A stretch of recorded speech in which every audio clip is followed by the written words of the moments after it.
Welcome to the Short Zone Podcast, where two short guys just talk. I'm your host, Caden Tonight. And I'm your host, Jim Tonight. So sit back, relax, grab a snack, and get in the zone.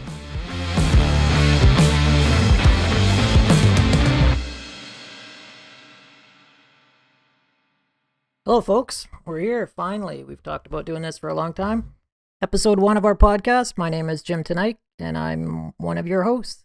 And my name's Caden Tonight, and I'm also one of your hosts.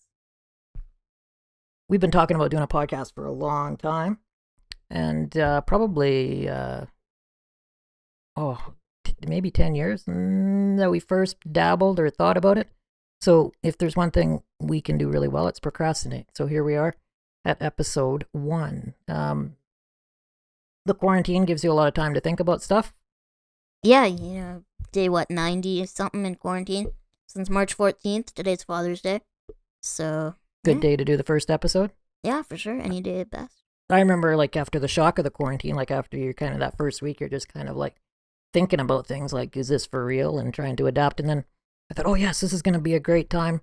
I'll get some of these projects underway that we had thought about forever, right? And the podcast being one. Well, here we are on day 90 plus, and just getting to it. But it's not easy. We got to do these things, and it's better to do them than just think about them forever. At least we're getting on it, eh?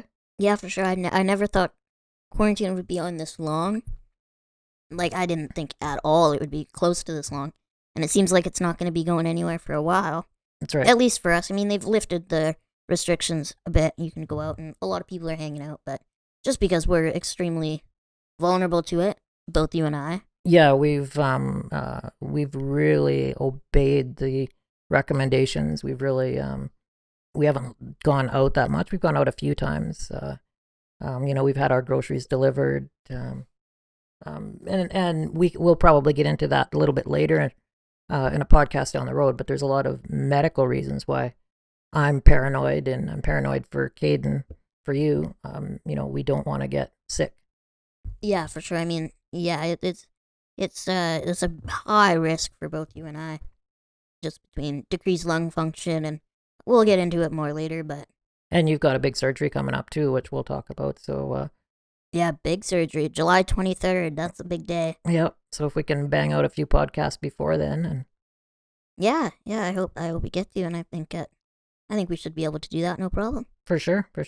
We've talked about doing it for a long time. YouTube and all of that stuff. I mean, we talked about YouTube for a long time, and you've had your channel going for how long? Yeah, I've had my channel going for about 2 years, I think. 2 years now, and I got 50 or so videos, which is quite a bit. That's a lot. We were supposed to do it together, right? Yeah, we were supposed to do it together, but 2 years later, and he still hasn't uploaded a video here. So I know. I dropped the ball. I was supposed to be with Caden, and we were going to do a YouTube channel together, and yeah, we started off with Meet the Tykes.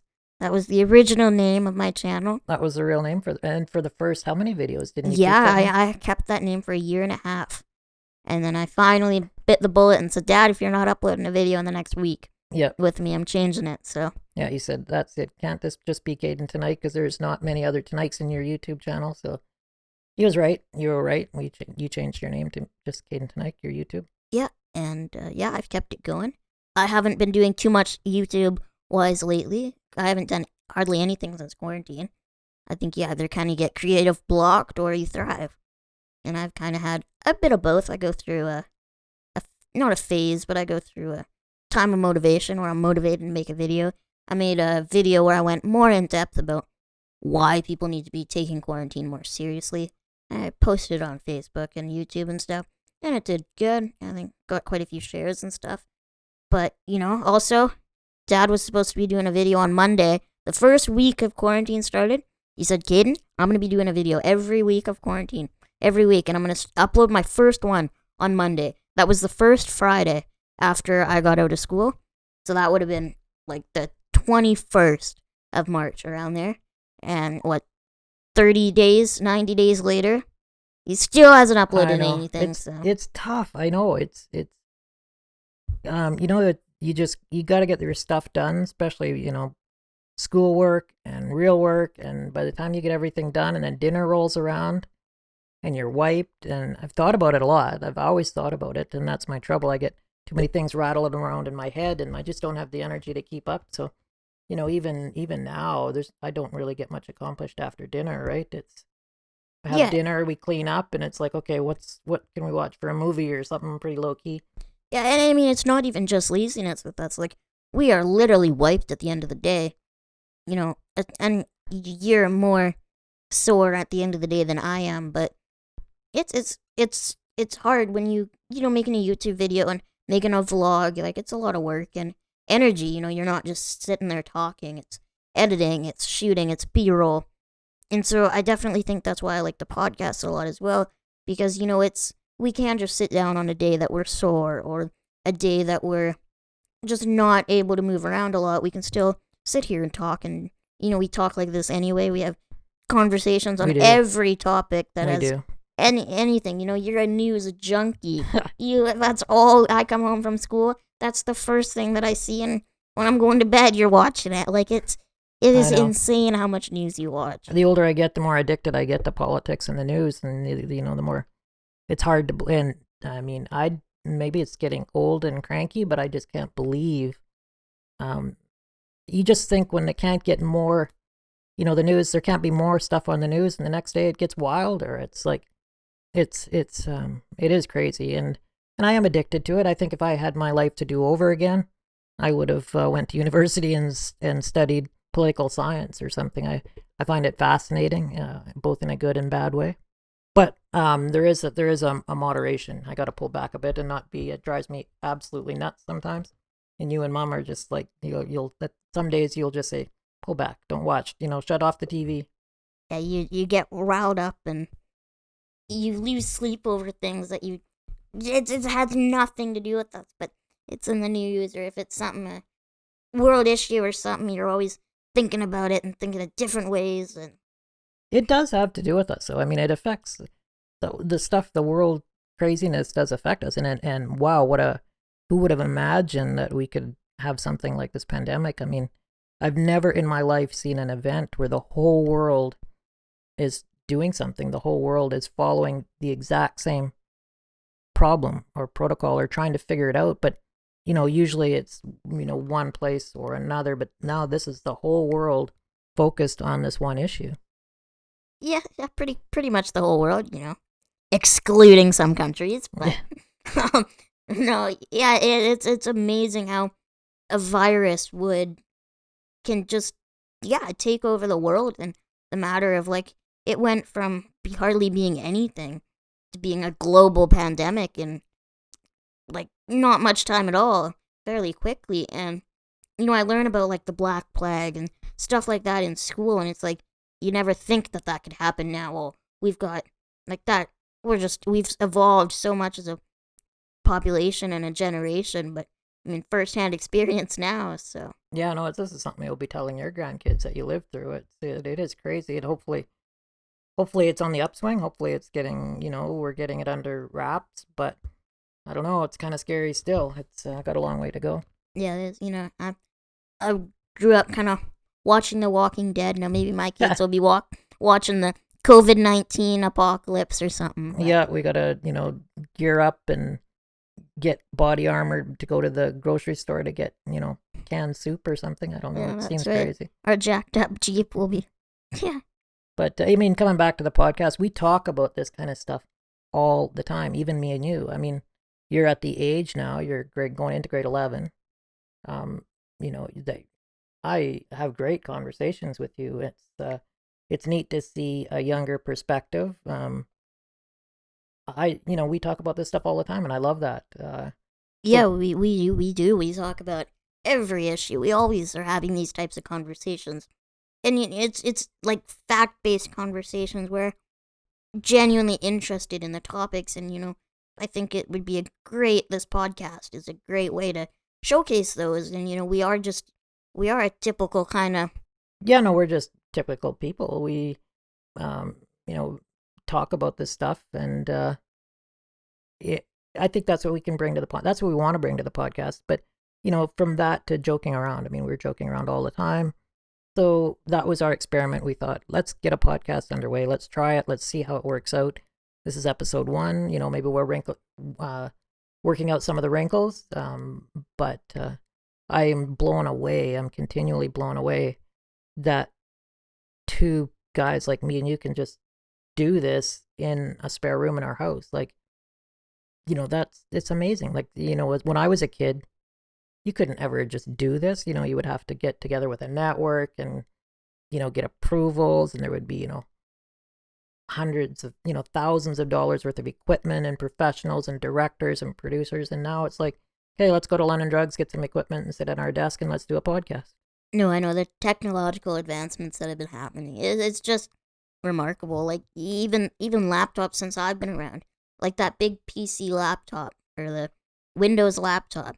I mean, it weighs as much as I do to the laptops now that weighs like the weight of a notebook. Like it's amazing how we can just produce this equipment, and even YouTube videos.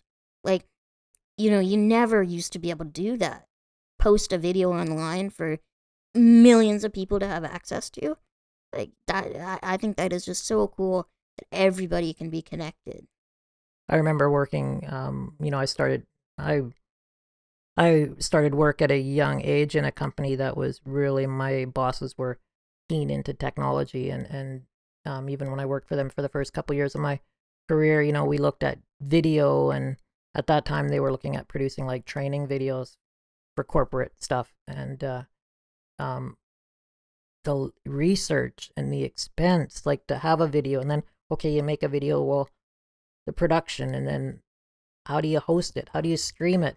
And I remember there's services not that long ago, like before YouTube, it was really expensive to post a video because you had to pay for the data that your customers used while they watched it, right? So to think that's all free now, it just blows my mind.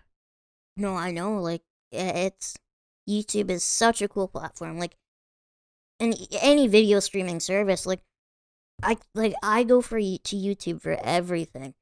Like if I wanted to look up how to change a tire or change the oil or how to do something in Adobe Premiere, like I go straight to YouTube because Yeah, me too. And maybe it's just me. I'm a visual learner. I learn by watching and by doing. Yeah. And so having the ability to have a good quality video to learn how to do literally anything. And the quality of the videos now are fantastic. So even, if we've got our old dirt bike in the shop and we want to change the oil and we're not quite sure, you go to YouTube and somebody's got a pretty decent video that shows you pretty, in a lot of detail how to do it. And that's a pretty obscure thing, to go change the oil in some old dirt bike, and there'll be a video out there on it. Yeah, no, it's amazing. It really is. Before YouTube, you'd Google it, right? But then you'd have to read the article, and for me, that just wasn't. But I go to YouTube now first. Before I go to an online search, I always go to YouTube because there's usually always a great video or one that you can at least learn from. Yeah, me too.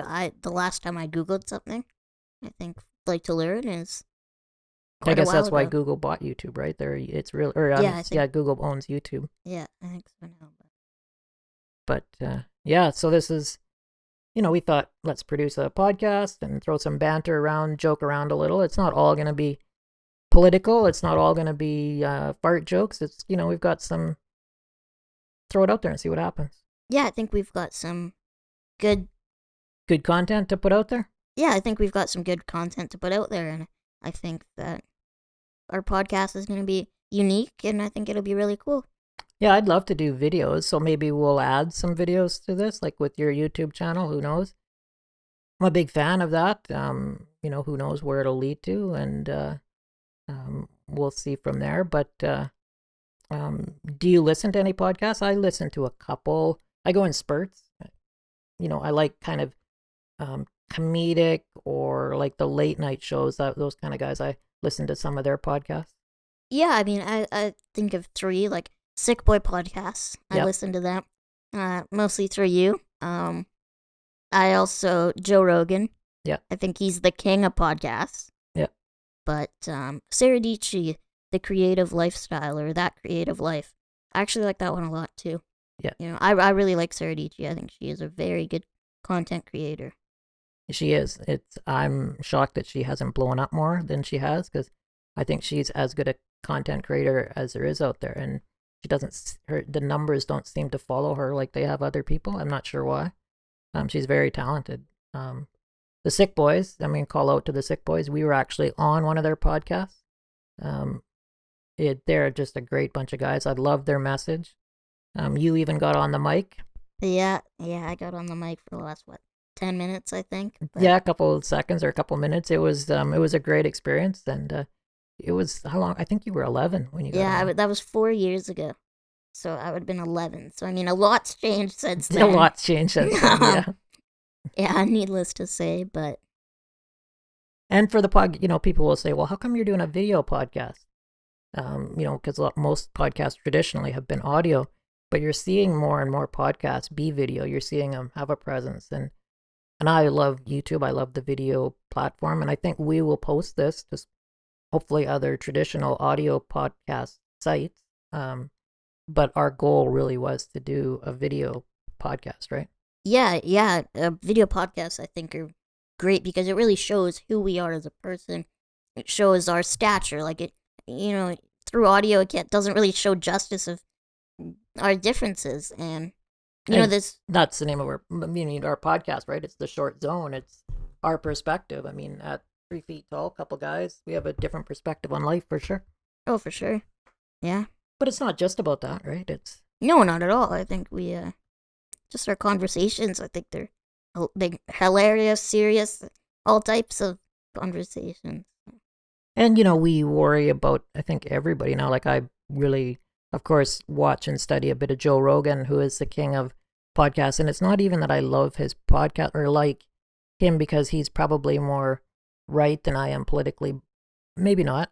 It's hard to say, but I love his format. And, that's kind of the one I've been kind of looking towards for some inspiration. I like his content. I like what he does. Yeah, I really like Joe Rogan and his podcast as well. And you don't have to love that type of content, or you don't have to think it's the greatest in the world. But I mean, he's doing something right to have 8 million subscribers. Yeah, I think almost 9. Yeah, almost 9. Like the king of podcasts. You think of podcasts, he's who you think of. So he's doing something right. So. And I think what I worry about a lot is in today's age. I try to be really sensitive to people's differences, but I also believe we've gone too political correct in a lot of ways. But that doesn't mean that you shouldn't be sympathetic or empathetic towards people's differences. And I think that's the difference. Now everybody talks about an issue and they instantly divide. So one party goes way to the left, the other party goes way to the right, and then they start screaming at each other. You just have to look at Facebook feeds. Like, how did that happen? Like, there's things that I agree with on this side. There's things I agree with on this side. I don't like the extreme of either, but that seems to be where people go, right? Yeah, it's kind of like one or the other, nothing close to the middle. And, I think somebody could do really well if they were near the middle or. Yeah, but now, and I'm scared even with this podcast, is you're scared to say something to offend either side. Oh, you're scared to offend anybody, and you never want to do that intentionally, or no, you never want to offend anybody, and I hope that we don't end up offending anybody. But I think and we've got an interesting perspective because we're one of those minority groups. Exactly. I mean, yeah, we're 3 feet tall and don't have the best mobility, so. And we're always advocating for dwarfism and Dwarfism Awareness Month and short stature and disability. We're an advocate for that group of people. So we understand what it's like to be a minority. So we're definitely more empathetic towards, minorities and their role in society. Yeah, we understand it because it has a direct relation to us, and just off the top of my head, and I mean we'll go into detail, I'm sure, somewhere along the lines, but with hockey, the midget league hockey, oh, it was such a big deal to some people. and it's just a word, and sure, maybe that's how it was, but it genuinely made people mad. I know. Like, it pissed people off I don't that we were understand it. I advocating know. for a different word to be named for hockey. It's not like we're saying change the National Hockey League's name. And we love hockey. You were the number one Huge fans. hockey fans. You're wearing a Vancouver Canucks hat Yeah, right now. like, there's my team right there. Yeah, and you're a diehard Canucks fan. I've never seen you not be a diehard Canucks fan. I know, that builds character. If you can be a Canucks fan for 30 plus years, that builds character. And we were at Game 7 in the playoffs with Chicago. Well, 3 times in my life, the Canucks have made it to the finals, and we lost all 3 times. And so if you can withstand that as a hockey fan, that builds character for sure. Oh, for sure. And but yeah, I mean, to use the midget for minor hockey, that term, we, for years, as a group, the LP community has been trying to get that changed or removed. And the amount of people that took offense to that blew my mind. Because we're not even, how does changing that word in hockey affect hockey at all? It doesn't, yeah. It's literally a name for a league that, I mean, really, to an outsider, I've never played ice hockey. I mean, I play sledge hockey as a hobby in Victoria, but, like what does midget, what is the age group? I don't, and I'm a huge hockey fan, and I don't know when they talk about the level of hockey for kids, the term midget doesn't give any description of the age group. Yeah, like the AAA double bantam midget league. To me, I have no idea. I've been a huge hockey fan all these years, and I was never clear on what age groups of kids. So now the new naming structure actually has the age group in the division for hockey. And to me, it's more clarity for the game. It makes more sense. Right, yeah, for an outsider, it definitely makes more sense. And, for those of you that might not know what the midget or the value, or not the value, but the weight that word kind of holds, it's just been like a derogatory term that has been used to little people for decades. It's highly offensive to most of the little people community. It offends some more than others, if you genuinely didn't know and asked, if somebody came up to me and asked, are you a midget? I'm not going to get mad at you if you genuinely don't know. And it's hard because it's a terrible word for sure. And I mean, I think we have pretty thick skin, but I mean, it still carries such a huge weight in the little people community, and I'm sure it always will. So, and it's just a word, so I don't understand why people were getting so mad at leaving. But that's what they say. They say, "Oh, it's just a word. Don't be such a snowflake. It's just a word." That's their argument. That's true. But if you had a kid, if these people that are that narrow-minded had a child, anybody can have a little person, like anybody, right? So I was born to average height parents. I mean, it's hereditary. You got it from me. Yeah. But you can be a little person from average height parents. So if these people had a little person child, and you see that little person, man, their attitudes would change. The first time that they were bullied on the playground or had a bunch of kids come up and point at them and say that word, their definition of that word would change immediately. Yeah, definitely. And it's just why? Open your mind to that. Think, okay, if my son or daughter or child was a little person that was directly affected by this word, would my opinion change? That's all we're asking, is just open your eyes a little bit. Yeah. Crazy. And we weren't even going to touch on that topic in this podcast. That was going to be one down the road. Yeah, that kind of just happened. That's funny. But, So maybe that'll be more in a future episode. But yeah, for sure. But so that gives you an idea, a little bit of what we want to talk about. That from just purely entertainment. We've got stuff that we just want to banter back and forth, and hopefully you find it interesting. Hopefully you follow along on our journey. Yeah, I hope you guys tune in, and I hope you enjoy it. If you enjoy, let us know. Our social media. For sure, follow us. Yeah, I'm at Caden Tonight. At Jim Tonight. And all social media platforms. So yeah, let us know, are you interested in this? What topics should we cover? What do you like? What do you dislike? What could we add? What could we change? Anything. For Let sure. us know. And yeah, comment. Send us a message. Go to our Facebook. Follow us on Facebook. The link will be in the description. In our social media for the podcast, it'll be in the description as well. So make sure you follow us. And our website. Website. Get some merch. Merch. We're gonna make some merch. Yeah, I guess we should. Yeah, we should. No, we cannot. I can throw away. Well, I won't never throw away my Canuck hat, but Upgrade to a upgrade to a Short merch. Zone podcast. Yeah, hat. Short Zone podcast. Yeah. Yeah, we could do that. But we'll wrap up the first one. Yeah, I guess so. Thanks for tuning in to the Short Zone podcast. If you haven't already, make sure to check out our YouTube where all these video podcasts are featured. If you like what you heard and would like to continue your support, please check our Patreon. And also make sure to follow all our social media at The Short Zone. My name's Caden Tonight, and I'll see you in the next one. Peace.